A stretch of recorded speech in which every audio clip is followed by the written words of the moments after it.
आणि आता बातमी तुमच्या कामाची आहे। मुंबई पुणे एक्सप्रेस वे वरून प्रवास करताय तर जरा थांबा, कारण उद्या आणि परवा या मार्गावर 3 तासांचा मेगा ब्लॉक घेण्यात येणार आहे। दुपारी 12 ते 3 या वेळेमध्ये पुलाच्या कामासाठी वाहतूक पूर्णपणे बंद राहणार आहे। 23 एप्रिलला मुंबईकडे जाणारी तर 24 एप्रिलला पुण्याकडे जाणारी वाहनं जुन्या महामार्गावरून वळवली जातील।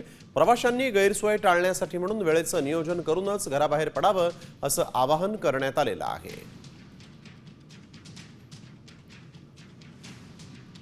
तर थेट जाऊयात एक्सप्रेस वेवर या ठिकाणी आमचे प्रतिनिधी दिलीप कांबळे उपस्थित आहेत, त्यांच्याकडून या संदर्भातली अधिकची माहिती घेऊया।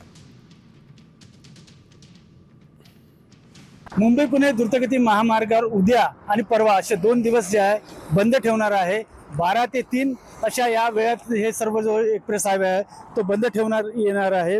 मुंबई पुणे द्रुतगती महामार्गावरील डोंगरगाव कुसगाव येथे महाराष्ट्र राज्य रस्ते विकास महामंडळामार्फत बांधण्यात आलेल्या पुलाचे शटरिंग काढणे व रंगकाम करण्याचे काम हाती घेण्यात आलेले आहे।